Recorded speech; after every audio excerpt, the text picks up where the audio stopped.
Hi guys, I'm back with another unboxing video! Ayan, kakatapos ko lang maligo at perfect itong item na nabili ko dito sa TikTok shop kasi magagamit ko na to. Actually, sobrang tagal kong inisip kung bibili ba ako or hindi kasi meron naman akong ginagamit dito. Papakita ko mamaya. Pero eto na yung binili ko, hair dryer to. This is from Hodek. Famous yung brand na to dito sa TikTok. Kaya I gave in. Wow, I gave in, taray. So, ito siya. This is from Hodek. O, diba? Ang syala!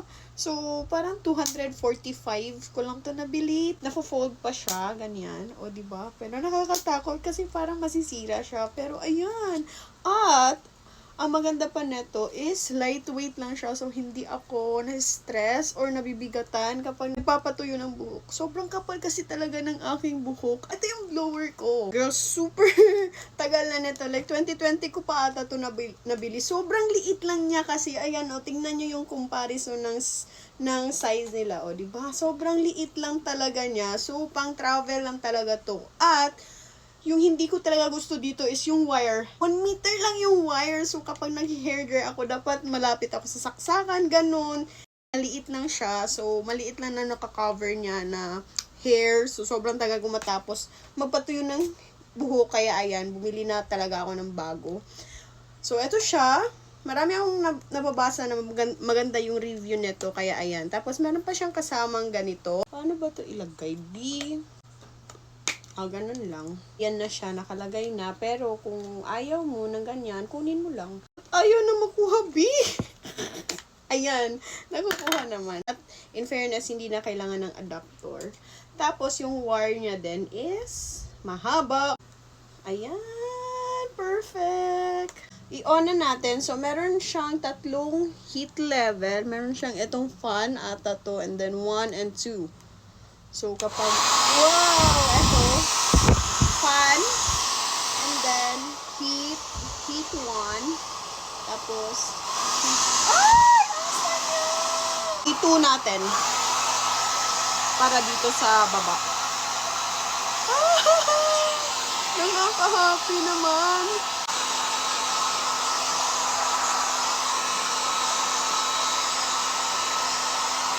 Yan na siya. Oh my God, tuyo na yung buhok ko dito sa front. Dito sa likod, medyo meron pang basa-basa kasi hindi ko pa nadadaanan talaga totally yung likod. Pero itry natin with ganito. Tingnan natin kung ano yung magiging effect niya. Siguro mas concentrated! Mas focus, may ano siya, may tama. May tama, basta yun. Wait lang, itry natin. Itry natin agad. So, ayan na. Dito naman tayo sa likod. Ayan.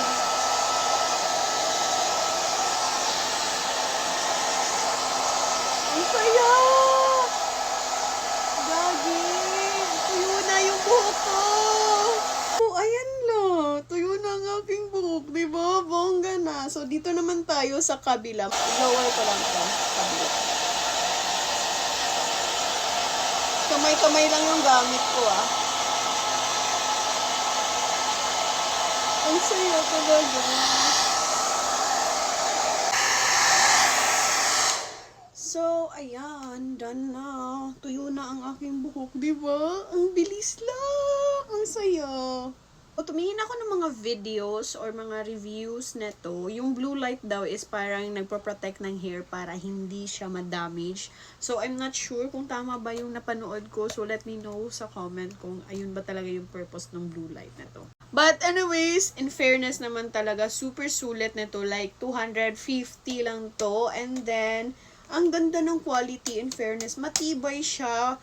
Pero, yung gusto ko talaga sa kanya is super lightweight lang talaga niya na kahit ilang minutes ka pang mag-blow dry, hindi mangangalay yung kamay mo. So, ayun yung nagustuhan ko dito. And then, super travel friendly pa niya kasi kapag nilagay mo siya sa maleta, ganito lang siya. Ayan, ang liit lang. Anyway, ubos na naman yung 10 minutes ko dito. So, ayun lang ang aking first time paggamit nitong Hodek na hair dryer. Kung gusto nyo din itry ito, super mura lang, super ganda ng quality, super lightweight. Ayan, ilalagay ko dito sa yellow basket. So, ayun lang. Thank you for watching. Bye.